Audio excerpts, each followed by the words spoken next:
Sir इस तरमीम के बाद क्या नक्शा बन रहा है?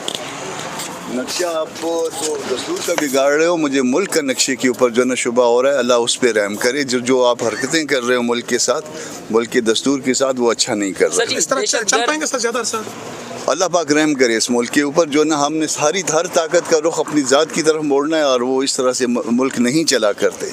आप जो है वो ख़ुद को नहीं बदलते, कुरान को बदलते हैं। ये ऐसा नहीं। Chief justice of supreme court या ये अफरीदी साहब का मामला एक ज़ात, वो भी एक ज़ात के हद तक कानून से सब मुतमईन हो गए। मैं भी तो एक ज़ात हूँ, मेरा भी अगर कोई मसला हल हो जाए मैं भी शायद मुतमईन हो जाऊँ। अल्लाह पाक माफ़ी दे दे। ये हम जुल्म कर रहे हैं अपने मुल्क पे, हम जुल्म कर रहे हैं अपने दस्तूर पे, हम जुल्म कर रहे हैं अपने अवाम पे।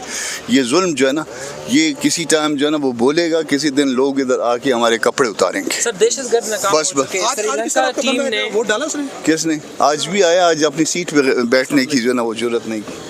आज किसी और सीट पे बैठ के वोट डाला। अच्छा, किसी रहे हो, मुझे मुल्क का नक्शे के ऊपर जो है ना शुबा हो रहा है। अल्लाह उस पर रहम करे। जो आप हरकतें कर रहे हो मुल्क के साथ, मुल्क के दस्तूर के साथ, वो अच्छा नहीं कर रहे। इस तरह चल पाएंगे सर ज़्यादा सर? अल्लाह पाक रहम करे इस मुल्क के ऊपर। जो ना हमने सारी हर ताकत का रुख अपनी ज़ात की तरफ मोड़ना है, और वो इस तरह से मुल्क नहीं चला करते। आप जो है वो ख़ुद को नहीं बदलते, कुरान को बदलते हैं। ये ऐसा नहीं। Chief justice of supreme court या ये अफरीदी साहब का मामला एक ज़ात, वो भी एक ज़ात के हद तक कानून से सब मुतमईन हो गए।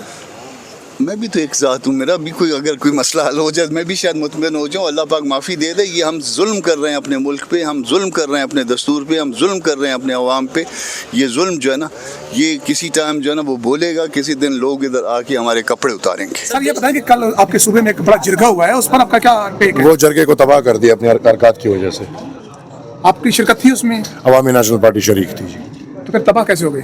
हुकूमत का रवैया जो था वो आपने सर ये कहा जाता है कि 18वीं तरमीम में आप उस वक्त साथ थे, और उस वक्त खैबर पख्तूनख्वा जब नाम रखा जा रहा उस वक्त साथ थे। आज अचानक आपने सिर्फ इसलिए कि नहीं, सिर्फ इसलिए नहीं, एक्सक्यूज तलाश किया है। नहीं, मैंने अगर एक्सक्यूज तलाश करना होता तो मैं वोट ना देता। मैंने एक्सक्यूज नहीं तलाश किया, बल्कि ये मेरा ज़ात का मसला नहीं है, ये मेरे कौम का तारीखी मसला है।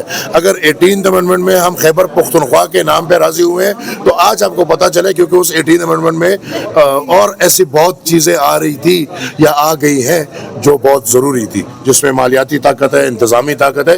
तो हमने कहा कि चलो नाम फ़िलहाल ठीक है, otherwise this is not a professional और कंप्लीट नेम।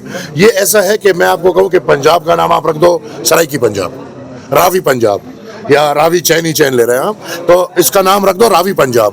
या सिंध का नाम रख दो, सिंध का नाम रख दो हैदराबाद सिंध, या बलूचिस्तान का नाम रख दो बोलान बलूचिस्तान, तो फिर ठीक होगा। नहीं, देखिए आप लोगों को मसला क्या है, हम तो अपनी पुरानी तारीखी शनाख्त मांग रहे हैं। ये मेरे ज़ात का मसला नहीं है, मेरी ज़मीन और मेरे कौम का मसला है। लिहाजा इस पर मैं चाहूँगा कि आप लोग बजाय इसके कि इस तरह के सवालात में उलझो, सपोर्ट दो मुझे।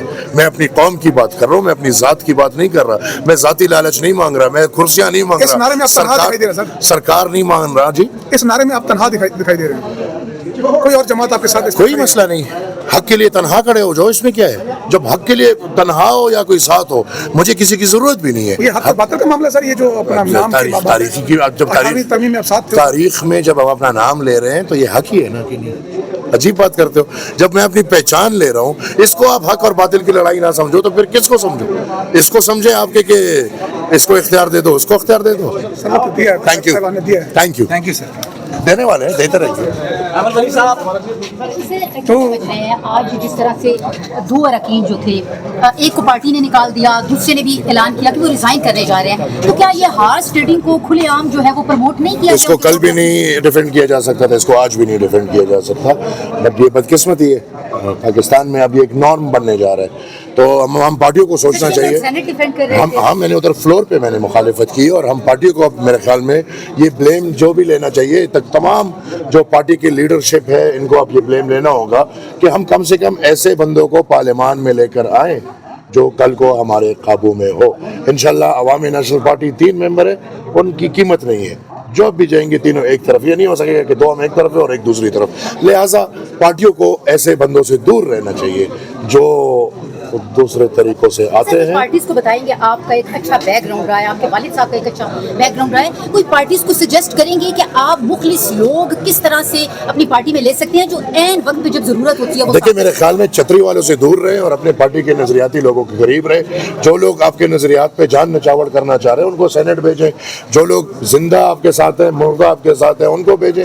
अब इस दफा तो आपने देखा, इस दफा जो सेनेट हुए, अभी पीटीआई का सेनेटर है, पिछले दौर में मुस्लिम लीग का सेनेटर था, अभी पीपल्स पार्टी का सेनेटर है, पिछले दौर में जेयूआई का सेनेटर था, अभी जेयूआई का सेनेटर है, पिछले दौर में किसी और के। तो जब ये रवायात होंगे तो फिर मैं देखता हूँ जो हमारे साथ वो पार्टी वाले बैठे वो बेचारे भी बेबस हैं। तो ये बस बेबसी का आलम खुद चुनते हैं। जब आप खुद ऐसे लोगों को वोट देते हैं जिनसे आप सुबह पूछ नहीं सकते, लिहाजा आप उनको ना लें इन ऐवानों में। और मैं समझता हूँ कि इस ऐवान में एक कानून ये भी पास होना चाहिए कि एक रुकन जब एक नजरिया एक पार्टी से एक दफा मेंबर बन गया, उस पर पाबंदी लग जानी चाहिए कि दूसरी पार्टी